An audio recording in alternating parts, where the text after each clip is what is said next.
Uncertainty, pressure, change. The people who navigate this world tend to have something in common. They've been at the edge and they know what that taught them. I'm Charlie Peschardt and this is the Resilient Edge podcast. My guest today is Mick Matthews, former Commissioner of Police in the BVI turned consultant. I've wanted to get you on this for a while. So Mick, welcome to the Resilient Edge. Thank you, Charlie. Absolute pleasure to be here. Oh, great stuff. So let's kick straight off. Can you give me a little background on your interpretation of how we know each other? Well, I think the first time that I ever set eyes on you, Charlie, you were looking quite dashing in a uniform and wandering around the governor's residence, or the remains of the governor's residence, following the impact of Hurricane Irma here back in 2017, as you said. And like most of the military personnel that were arriving, it was like a breath of fresh air for those of us that had been through the hurricane and were looking to the UK and around for urgent assistance to bail us out, if you like. And I always remember the fact that, you know, we kind of just clicked very early on in the day, because, you know, one thing you got to have in a crisis is a sense of humour. And I think you and I probably both share that. And I remember having quite a few moments with you. So, yeah, you go, you know, it's not until you say it that you look back and think, oh, it was that long ago now. When you think about it, you know. Yeah, I know. Yeah, nearly 10 years ago. Yes. Feels like it's flown by. Yep. And yeah, those were wild days. Wild. It's a lot going on, and then a lot happened since then as well. So I think after I'd come for the initial response, then I ended up working in the Recovery and Development Agency. Trying to do the rebuild of various things, the Marine Police Base. I think that was one of the early challenges. You might recall some of the difficult meetings that we faced, because, yeah, and the natural thing after such a catastrophic event is, you've got to rebuild the infrastructure for the people. And hopefully you start with the emergency services. That wasn't particularly the case to begin with. And again, I recall, when you returned and were working alongside the Recovery and Development Agency, again, there were some of us, including myself, that thought maybe we're going to get something done now, because we've got some people who actually understand how to deal with the impact of a crisis, and your military training and your background, obviously that brought that to the fore. But the Marine base is a great example of, like, I've driven past it today earlier, and I had a little smile to myself to think, oh, you got there in the end, Charlie. It was finally built, sort of thing, Yeah, absolutely. And I'd love to take credit for that project, having been completed, but unfortunately I've moved on. So can we go back in your career a little bit? And obviously you were the Commissioner of Police here in the BVI. Just talk to me about how you got to that point in your career. It's an interesting story in many respects, and I want to give some credit to my wife, Zoe. She's most definitely the traveller. She'll happily pack her bags, tuck it under her arm and head to the next location. So I was appointed as the Chief Constable in Gloucestershire in the UK towards the end of my British policing career. And I was about half a year into that appointment, and I was approached by the military, Ministry of Defence in those days, to see if I was interested in applying for a job in Cyprus, which was the Chief Constable's post on the sovereign bases over there. And I think I was pretty hesitant at that point, and we just got married, and was looking forward to spending some quality time in the UK with Zoe. But he definitely convinced me that, this was a move to do. So off we went to Cyprus. We did that job, and the plan was that I would retire at the end of that time. And we had some interesting times in Cyprus working alongside your ex-colleagues. Really opened my eyes around how the military do their business and how well our military works. And then out of the blue, I got sent to a conference in Miami, because I was also the prison governor as well as the chief of police over there. And it was a prison governors conference, and the commander of British forces said, as a little thank you, could you go and represent us at this conference in Miami? And off I went.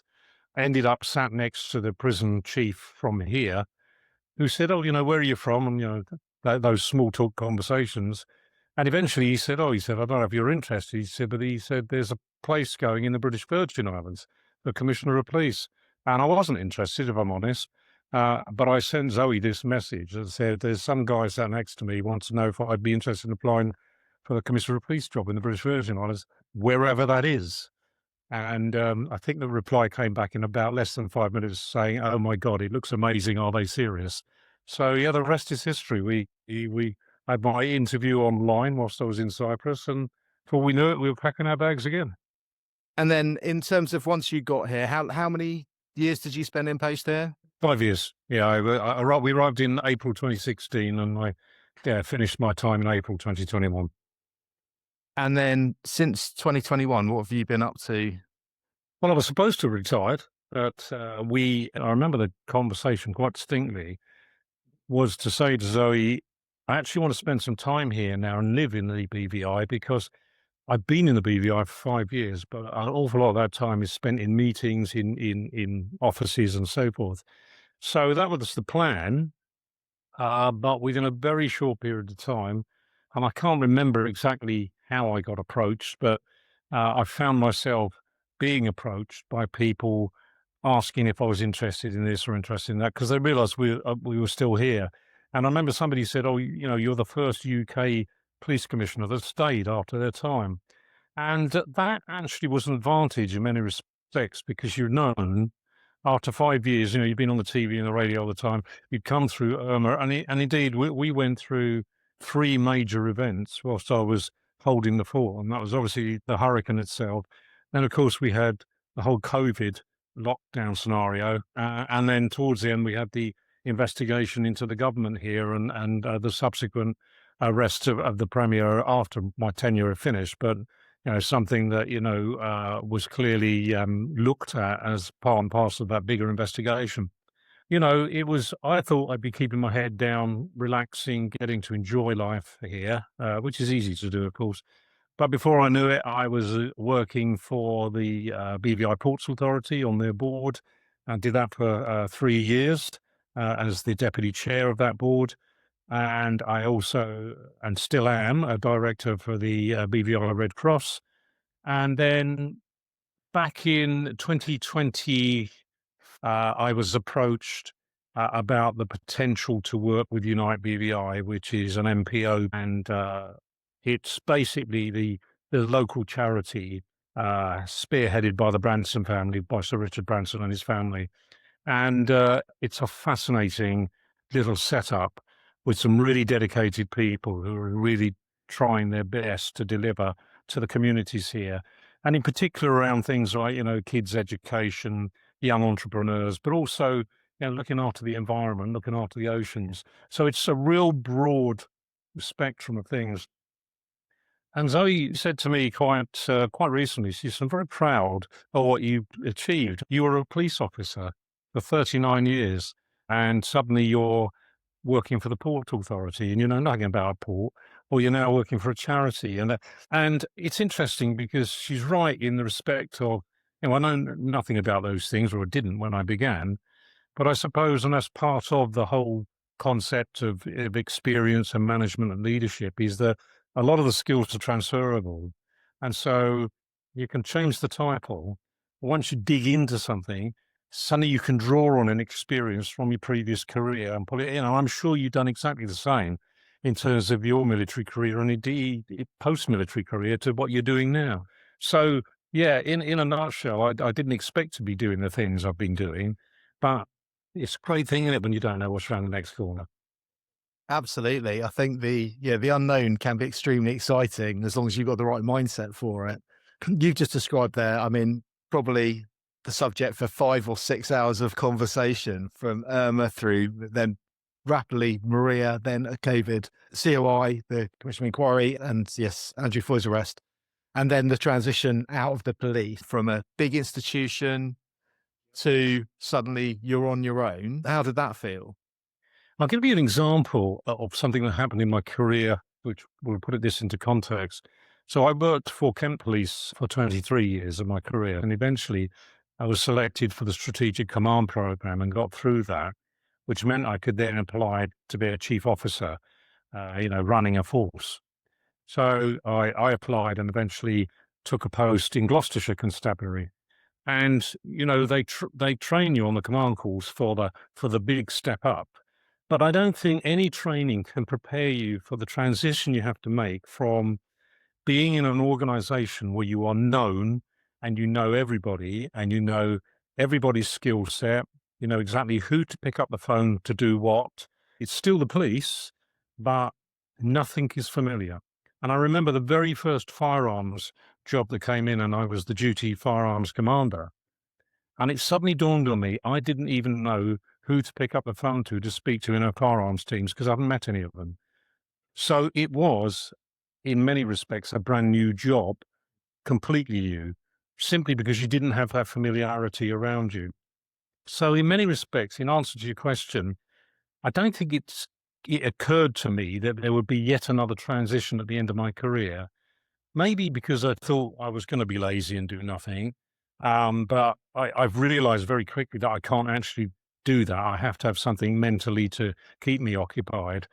And I think the transition, therefore, from public service, emergency response, security, that kind of thing, to the private sector wasn't anything I thought through. I do actually still enjoy doing something and contributing to something. And the strange thing is, this latest work with Unite BVI, it almost feels like you are giving something back as well. So again, after the hurricane in 2017, I was walking through the chaos of Road Town about 2 or 3 weeks later, and a very elderly local lady stopped me in the street and she said, Are you the police commissioner?" Because I wasn't in the nice regalia. I think it was T-shirt and jeans then, because we'd lost most of our uniforms. And I said, "Yes, I am." And she said, "You stayed." And that, I never lost that. I just thought, wow. And I said, "Well, of course I stayed." And actually, the truth is, I did have my doubts, did have a conversation about, should we stay, should we go, after the chaos that ensued here, and looking at what the job was going to look like then for the next few years. But there is something about, wanting to give something back and support people. I think it's in your makeup, it's in your DNA. Otherwise, you don't do those kinds of jobs. You don't join the military, you don't join the police. Unless there's something in your DNA that's about being prepared to make some form of sacrifice or something, give something back to the community. So I suppose that's sticking with me still at the moment, Absolutely. And did you find that you were bringing forward lots of different leadership and management skills, but was there anything else that you thought was only unique to your experience in the police that has been helpful to you in the consulting roles that you found yourself in? Yeah, most definitely. I mean, the police service, there is that sense of you're all in this together. I think that teamwork element carried forward with me. I remember, the very first board meeting with the Port Authority, and I knew one or two faces in the room, but not particularly well. And certainly the chair, who's turned out to be she was an excellent chair, but also a good friend here. She recognised that she had to create a team if we were going to actually deliver on the strategic agenda that was before us. And that seemed the most normal thing to me in the world. But what was interesting is you then realise that not everybody is in tune with that. And it's then, how do you bring those other people on with you? And I guess that's where your experience comes from. And you've got a broad dynamic of personalities, skill sets, ranges of experience. That plays out now. But, you sort of sit there and listen to how it all comes together in the room, and you realise that actually to get past the finish line, all these people who perhaps half have never met before till they walked in their room have now got to find a way to work together to achieve this. And actually, I relish that kind of stuff. I think that's what I was here for, to go in and pull all those strands together. It's such an interesting point, this, about creating a team, with a unified purpose from disparate groups of people or different individuals. But when you see this in the post-military, post-uniform world, the diverse viewpoints and experiences that can be brought together, I don't think I've ever seen that not be stronger as a result of that, as long as you can have at least one person in the room with the ability to bring those people together in single direction. You're absolutely right. And what's even more fascinating for me is, you talk about the diversity challenge. coming to the Virgin Islands, which is predominantly, a black society, people of colour. I can remember my very first press conference within a week of taking up post as police commissioner. I got asked by a local reporter how I felt being a white British officer coming in and taking over a predominantly black force in a foreign country. And the word trust then is right across the board there.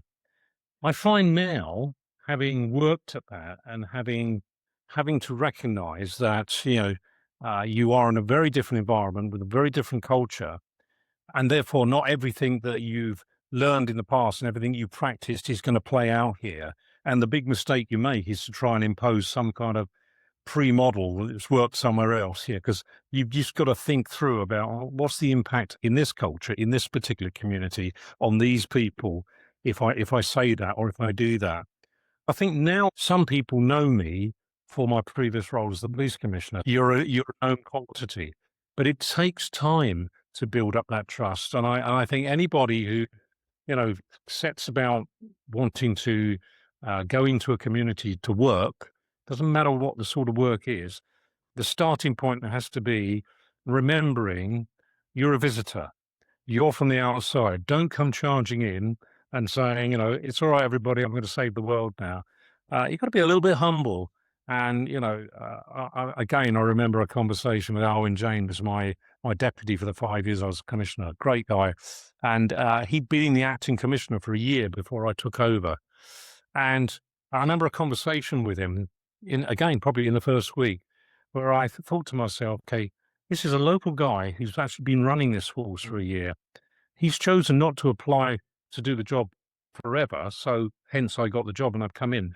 But you've got to actually show a little bit of respect for the fact that he is the recognised person in charge, and that doesn't change on day one. It probably doesn't change after 2 or 3 months, but you build up those levels of trust. You find ways of working with people. It goes back to building that team again, because actually building teams isn't just about the team you're working with, at that moment in time. That's really interesting to hear that experience. In terms of that, coming into a new group, new community, how did you cope, particularly coming here, with that period of transition as you're moving into, an unknown, unfamiliar location with politics that you don't yet understand, cultural norms you don't yet understand? It's a great question. And I don't think I've ever spoken about this publicly before, but I would say within the first couple of months, I remember coming home one evening and saying to Zoe, we've made a terrible mistake coming here. I said, I don't feel I'm going to get the support that I had in Cyprus, which obviously was where we did come from, let alone the kind of support you can get in the UK with neighbouring forces and resources and so forth. Here, it wasn't about resourcing. It wasn't even about the lack of equipment, which was a considerable amount at the time, even the lack of training and experience. It was a completely different culture that I had underestimated its impact that it would have on me. There probably was a moment in time at the beginning where I just made some assumptions. And for a while, I felt I was struggling. I felt it was quite negative towards me. I never experienced that from my direct command colleagues. Alwyn was 100% supportive from day one. But I was used to being able to go along and have a conversation with an inspector or a sergeant and, how's your shift doing? What problems are you facing? And people just wouldn't speak to me because there was this, perception of, don't know if we can trust this person, don't know who he is, never met him before. It's quite militaristic here, even now. So the badges of rank really do mean something. Now, the UK probably used to be like that 30, 40 years ago, but during my policing career, it became more relaxed because you recognise that to be effective leaders, to be effective managers, you've got to get people on board, and you can't just do that by barking orders all the time. And you're not going to get the best out of your people by just being autocratic. I've always sought to empower people around me. And I had a very early agreement with Alwyn about, listen, you've got the experience in this place. You point out to me if you see me going off track here, because, I want to be successful for the force, for myself and for the community. And I don't think you can manage or lead organizations from a desk. It's no good me trying to work out what the frontline staff need. What do the people, at the coalface require to do the best they can in the job we're asking them to do, unless you go down to that coalface yourself and have a look and have a conversation. And I found myself actually doing things that I really enjoyed, which weren't necessarily in the portfolio. But like, for example, I did some management training classes with inspectors and chief inspectors, where I'd get them all in a room and we'd go through some management models and we do some team building exercises. I thoroughly enjoyed doing it, but I was desperately trying to break down some barriers. Yeah, definitely. I think that trying to flatten that leadership gradient, certainly in terms of the cultural expectations for all organizations, is so powerful. And there are many management stories around the different organizations that find ways of trying to get truth from the front line so that actually people who are making the decisions and spending the money are able to do that more effectively and hopefully make everyone's life a little bit better as a result of that. So let's use the term capacity development with your leadership team. How did you find that played out in terms of making the organization maybe not just more effective, but also more able to deal with the changes that came about during your tenure? So at first, there was resistance to it. I remember that I think the first time I did it, I decided to pick on the inspector rank because I was hearing stories. There wasn't that teamwork going on at all. So I thought, get them all in one room. And I remember walking in the room, there was about 3 or 4 of them in the room, and some just didn't come. And, it took some time to work out why that was. But again, it was about mistrust. It was about fear. Some of it was also about, why do I need to go and speak to the commissioner? What's he up to? Why does he want to speak to us? Suspicion all over it.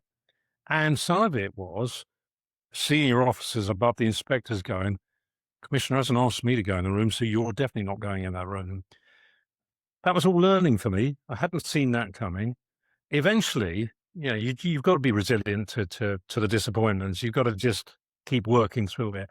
Eventually, I did start to fill the rooms because people could see that I was sticking to my theme. I wasn't suddenly changing and barking orders or, suddenly, moving directions, saying, okay, that was fine last week. No, we're doing this week. It was got to be about consistency of the message. And so it was kind of a trickle effect. The net effect of that was, though, that by the time we were into, around the immediate time after the hurricanes, it was difficult to pull the force back together because, people had gone missing. Some people jumped on planes and went home. It was a pretty challenging time. But in the year, 18 months after that, we really did produce some amazing work here simply because the officers felt they could trust their leadership. And that wasn't just me personally, that was the whole leadership team, and were prepared to go the extra mile. And it was getting them to sign up to the philosophy of, actually, ultimately, we're here to help this community. And the community's in a mess at the moment. They're vulnerable. And as a result of that vulnerability, there's a likelihood of people taking advantage. It could be more crime, that sort of thing. And that seemed to resonate. And then you could just see people starting to do stuff. And one of the most warm moments for me was driving home one evening and getting stopped in one of my own police checks. Except I don't remember agreeing, in that particular week that we were going to do police checks this particular weekend. And I saw the inspector was there with his team on the ground, stopping everything on the Ridge Road. So I got out to have a chat after they asked to see my driving license, because of course, no exceptions to the rule. You're the police commissioner. You're being stopped by the police. And I said to the inspector, I didn't realise we were doing road checks up here. And he said, I had a chat with my team, sir, and we all decided we wanted to do this. He said, we just looked at where the crime's been lately and decided, we're going to go and do some road checks tonight. And I just thought, this is really powerful to me because I'd never seen that before. And even with that particular individual. So, sometimes it's small little things, but then it builds and it builds and it builds. And then eventually you start to feel that something is changing, something in the air here, not for everyone, but I definitely witnessed stuff that I thought, we're making a difference here. That's amazing. And, very, very powerful for you as an individual to see that, especially when times have been tough. You mentioned needing a bit of resilience as you saw the preconceptions that you had being maybe shifted in a different direction. Can you talk to me a little bit more about what you would see resilience being? I think it's very interesting because, you know, I've been told before that, you know, somebody said to me, yeah, you must be pretty resilient to have gone through, you know, this and this.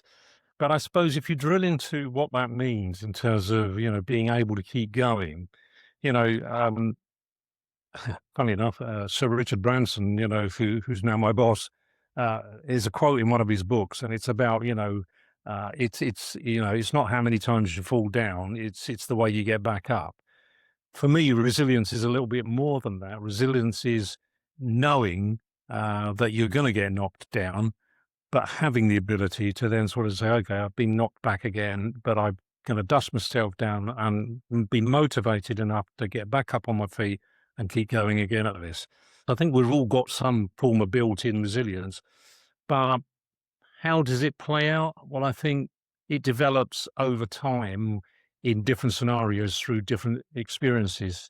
You know, if we'd have sat here and you put a theoretical question to me that said, how do you think you would deal with sitting through a Category 5+ hurricane here in the Virgin Islands, where everything gets destroyed, and then, you know, you've got to then run the security of the territory? Without the experience of going through that, I'd have probably sort of, I actually can't see that I would manage to do that. You know, that's too overwhelming. But, you know, resilience builds on the basis of the exposure you have to different experiences. I think I am probably even more resilient now than I've ever been, and probably more resilient than I was in 2017 when all of that happened. And I think that's because, you know, you know everyone's looking at you and everyone's relying on you, and you know you've got to deliver and perform. Otherwise, everyone else is going to suffer, and that was the job that you decided to do. So I think it's a different thing for everybody, but I do think everybody's got it. But how you bring it out and how you recognize when it's in play. And there are those moments, you know, when your heart is fluttering and you still know you've got to still keep moving forward, you know, that's resilience for me. And I think that comes to leadership as well, doesn't it? You know, when you are in that visible position of authority that you have put your hand up to take part in, what would you say is that key element of leadership? Well, first of all, you've said it yourself there. Yeah, you've got to be a volunteer, really. You know, you've got to be prepared to be the one that will stand up and say, "Well, I'm prepared to do this." You know, leadership doesn't mean, you know, that you're the person that goes charging over the hill on their own, you know, to take on the battle. For me, leadership might be about being on that hill, but knowing that if you've got to charge, the people that you've been working with are going to charge with you, because they've got confidence in you as a leader, because they trust you, and they believe that, you know, what you've told them is a message that they can buy into. So, you know, I always used to talk about, you know, giving people a vision as a leader, and it might not be their vision. And I think it's really important that you don't impose your vision, but I think you should set out to people when especially when you come into a new role and, you know, you're the person that everyone's looking to, well, what's he going to do? You've got to set something out and say, you know, these are my beliefs. You know, these are the things I live by. You know, this is what my moral compass looks like. You know, and hope you're going to get some buy-in to that. But the other strong thing about leadership for me, and this is something I've never shied away from, is, and I alluded to it when I was talking about Alwyn earlier on, but good leaders recognize that they might not have the best ideas. You know, you're expected to have ideas, but they might not be the best ideas. And even if they're the best ideas, you're going to leave your team behind, and the most important people that are going to be on that hillside with you, you're going to leave them behind if you're not listening to what they're telling you and what they're suggesting. I've always been in that mindset of saying, don't ever go for the 100% as a leader. Always be prepared to compromise, always be prepared to listen. And if that means that your plan gets changed and you end up going down a slightly different road, as long as you still achieve your goal at the end of the day, then you got broad shoulders, and it's not about you being right all the time. Yeah, I think not being right is a very important skill to develop as a leader, because it is easy, particularly in hierarchical organizations, to find yourself in a place where people can, I'm not saying they always will do, but can get a little bit lazy on the thinking and just say, right, but I'm waiting for you to tell me. And you can create that situation yourself, right, if you're not open as you're describing. But it's also, people get a mindset, and I'm sorry, sometimes I think we've created a scenario, especially in rank-orientated structured organizations with badges, that allow people to hide behind the badge. So there's the bit about, well, I've got this crown on my shoulder, so that must mean that I've got to know what to do and how to do it. And so they then kind of like get a little bit anxious about that. And if somebody challenges them, because that says that they must know. And I've never believed that. I never believed that the badge means you know everything. I was still learning as the police commissioner here. Does anyone think that I'd ever dealt with a Category 5 hurricane before? Of course I haven't. Not in my entire police career had I faced anything like that. Had we, any of us, dealt with a pandemic. When it happens, you suddenly have to draw on all your inner strength and everybody else's. But you've got to be prepared to recognize that you will not have all the answers. And it's no good just going, well, I'm the police commissioner, so what I say goes. You can always do that. No one can take that away from you, because, the law says you are in charge. The badge says you're in charge, but that doesn't mean you're going to be successful as a leader if you're relying on that as the basis to make the decisions. That sounds very reasonable. And I think this comes back to, in terms of like organizations, I think people talk about, we're going to have a strong leadership culture. We're going to have a strong resilience culture. We're going to have a strong safety culture. We're going to have a strong security culture, whatever it might be. One thing that I think, the more time I've spent working in this world of resilience leadership, it's all the same stuff to a certain degree. If you haven't got an approachable leadership and you don't have mechanisms for people to communicate their concerns and share their ideas, you're dependent on too few people. And then when the big thing comes along, they're spread too thin. You're spot on with that. And I think, you go through that list that you just said about, the safety culture, the performance culture, whatever, unless you've got the leadership right, and for me, it would only be right if it was an inclusive leadership. You're not going to get any of those cultures developed anyway. You're not going to get people worrying about the safety of other people, or, are we delivering what we said we're going to deliver performance-wise? Because it's kind of like people just end up doing stuff in isolation. I think what is interesting as well is post, working in the public sector, where, and this is something I hadn't thought through too much, but it's more in my face in the private sector, and certainly working in the MPO world. You hear people use the phrase, well, this is our value set. And this is what we base all of our outputs on. And, even I was helping rewrite a kind of employee handbook recently. And there was this whole paragraph about, what our value set is. And it's the first time I sat there thinking, we're kind of telling you this is our value set, but there was a accidental hidden message in there, if you weren't careful, that kind of says, and if you don't subscribe to our value set, you're not going to fit in.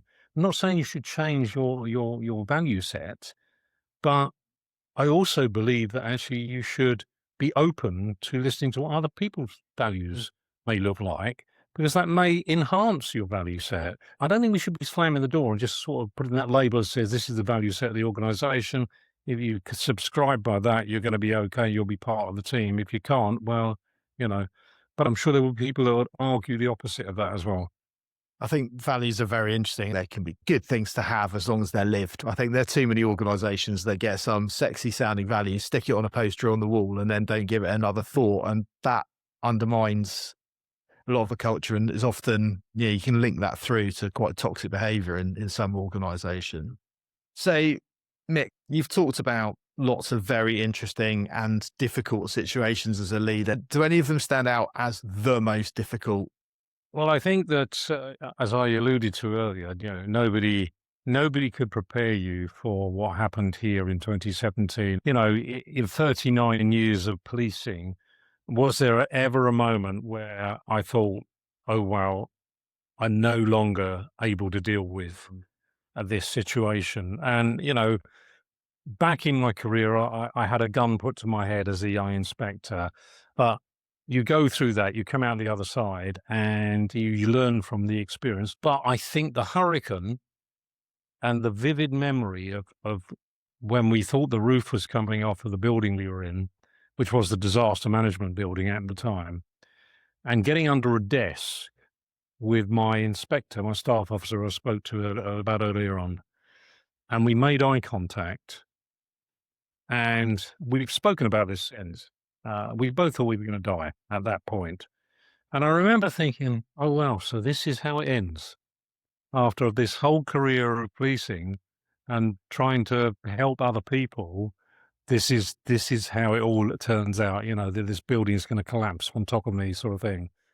And I can't say, that it was, you were frightened or whatever. I mean, adrenaline is obviously going.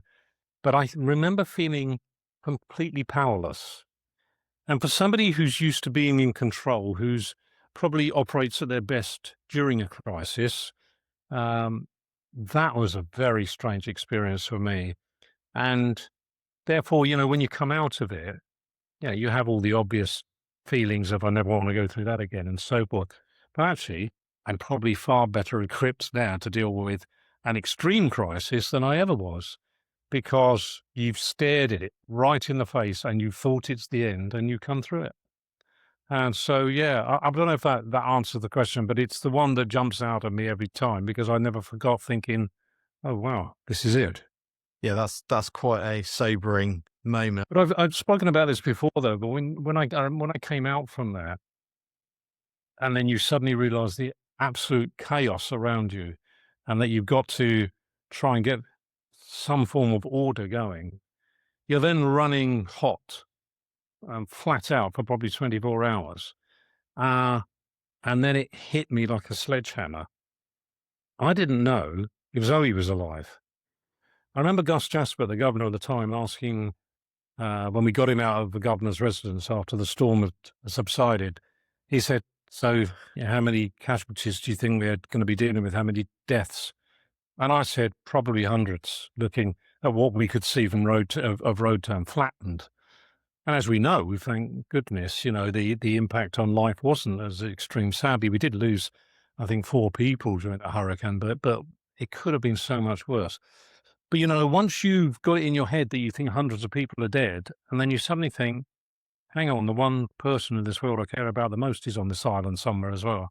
And there's no communications, no way of knowing whether Zoe and indeed our friends that she was staying with have made it through that. And the only way that I was going to find out was to walk from Road Town to the East End, where we were living at the time, to find out for sure. And I remember I kept going, and suddenly having to sleep on a sofa in the governor's residence, with a gun strapped to me because looting had started already. It was a very, very sudden, strange environment, because you're now suddenly talking about potentially having to deal with the use of force and extreme force very quickly, which is, you've gone from the conversational piece right across the use of force spectrum, because you're suddenly in that scenario. And then suddenly it hit me, and I suddenly thought, hang on a minute, I'm not going to be able to function and do all these things unless I know that actually she's okay. And I had to say that to Gus Jasper. He was busy saying, right, we need to do this. I said, Gus, I said, I've got to stop you. I said, I appreciate I'm the chief of police, but I said, I'm not going to be able to function unless I know she's okay. So you're going to have to let me go for a few hours. I've got to get to the other side of the island and back, which is what I did. And of course, she was absolutely fine. Obviously, they went through hell as well. But once I knew that that was okay, it's the old theory, isn't it? That, your needs are met, you can then go and do anything. As long as you know that the thing that's important to you, that's okay, and that's all in place, and that's working. Right, I'll go and take some risks now with myself because I know they're safe. That's an incredible story. Just that self-awareness, emotional intelligence, whatever we want to call it, to recognise in the heat of that moment, there's a lot going on there, a lot of responsibility on your shoulders, a lot of maybe not overt, but certainly innate pressure on you because of your position and the fact that governors sat next to you to say, oh, hang on a second, I'm going to do this much better if I can just go and get a couple of hours to sort out my own life here and just have my, as you say, those sort of like foundational needs of the reassurance around Zoe met. It played out because in the first, 48, 72 hours, we were running short of police officers, and there was criticism starting to emerge about, well, where are all the cops, sort of thing. I knew where some of them were. They were sorting out their families first, and I'd actually even bumped into some of them walking on the road. And so I'm like going, so when are you reporting on duty? Then they go, can I come in this evening? Because my wife's, we're trying to, and it's like you got to strike that balance. You're dealing with an extreme emergency, but actually the people that you want to respond to that emergency have got nothing left either. Their house is flattened. Their kids have got nowhere to sleep that night.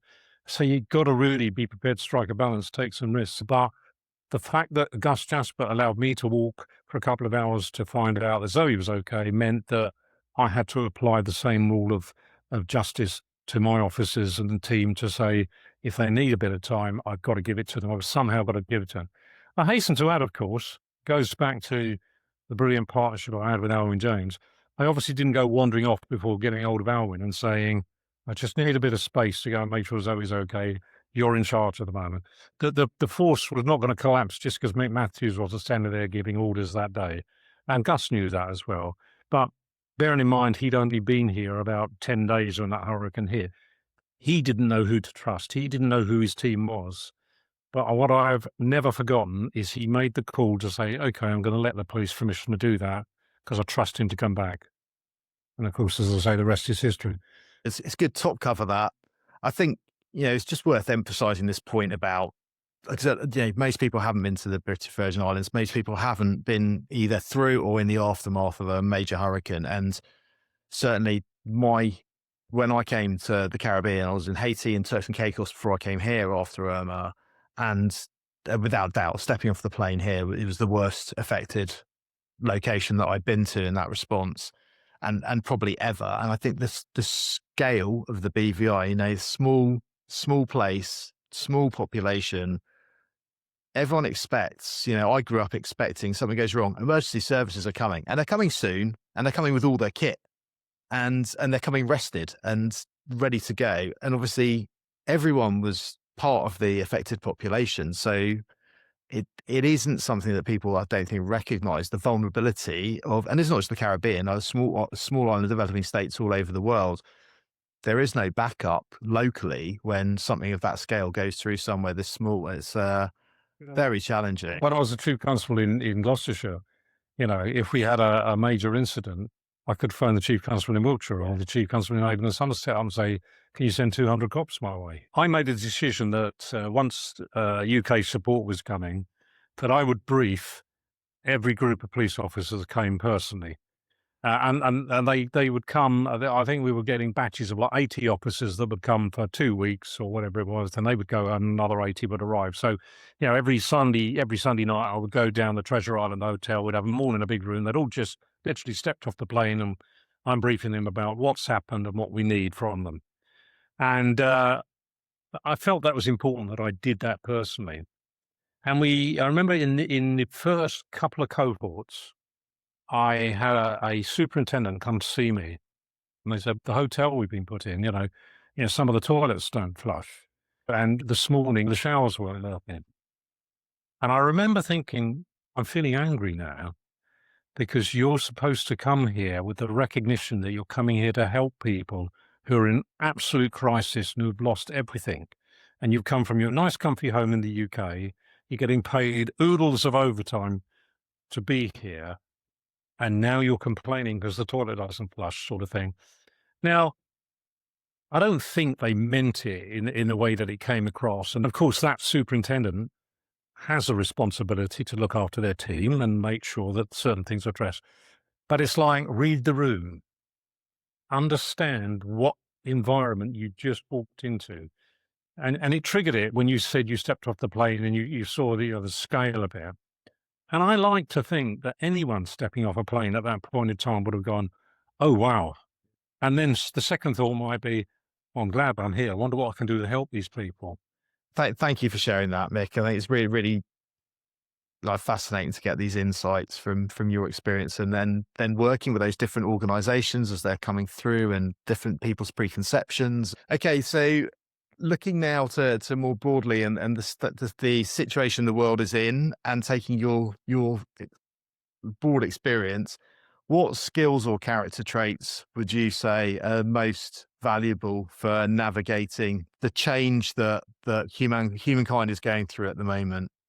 I think that you've got to be prepared to listen broadly, be prepared to understand more than one person's point of view. We've kind of talked about this in terms of, working with teams, but this is on a much bigger scale because there's no right one and right answer here anymore. And sometimes I get a sense that we are being dragged in a direction that a lot of people don't feel comfortable with and indeed don't want to go in that direction. So it's also about, how do you work to survive in a environment that actually can be quite hostile on occasions, and quite negative towards you as an individual if you don't fit in with the current thinking. And I think, even though that is happening on the global stage, I think you can apply that, in a micro terms as well, that you can find yourself in those situations and the same kind of skills, apply. But I also think that ultimately you've got to have a little bit of positivity about you. You can't be a pessimist when it comes to these things. You've got to be an optimist. And I think, you can sit and read the news all day long and feel glum and depressed about it. But as I always used to tell my teams, wherever I worked in the police, it's not front page news to write a good story about policing, for example. It's always going to be front page news when policing goes wrong. And so if you apply that rule to the media in general with what's happening around the world, you're going to get so much negative stories because they're the ones that human beings seem to be attracted to and pick up and sort of go, oh, let's have a look at this. The good news story, a flotilla managed to get through and give food to people in Gaza probably appears on page 5 or 6. And yeah, it's probably the best story of the day if people really thought about the scenarios that have been happening in this world. So, yeah, I just think you've got to try and keep that positivity going. That sounds like very good advice, and it is very easy to become like, addicted to the doom scrolling and all that kind of thing. But fundamentally, you've got to be looking for the positives because otherwise it's easy to get overwhelmed and ignore them. So Mick, just final question then, and yeah, possibly you've already covered it in your previous answer, but as a parent of a young child, I ask this to everybody. So what advice would you give to a 2-year-old girl growing up in the world we're currently building? I think I would sum it up by saying just be curious. Be curious, always dig deeper. Don't take things at face value. We are fed so much information in this world now, IT, social media, the news that we were just talking. Don't take any of it at face value. Ask questions. Always be curious. Mick, that's a fantastic piece of advice and one that I try to live by, and I know that you've taken the same approach. Thank you so much for your time today. Appreciate your thoughts, your wisdom, your experiences. And if people want to get in touch with you, if they want to pick up your consulting services, is there somewhere they can find you? I haven't put myself out there marketing it on the thing, but maybe I'll give you a contact after the podcast. Okay. If anyone's interested in the engaging Mick services, they'll be to reach out to me and I can connect you. Perfect. Mick, thank you so much. If this conversation has given you something to think about leading through pressure, navigating change, or building the kind of clarity that holds even when things get tough, that is exactly what I work on at The Resilience Edge. You can find me, Charlie Peschardt, on LinkedIn, on Instagram at The Resilience Edge Coaching, or via my website, theresilienceedge.com. Whether you're looking to think more clearly under pressure in your personal or professional life, or leading an organisation building the resilience to survive and thrive through uncertainty and change, come find me and sharpen your resilience edge.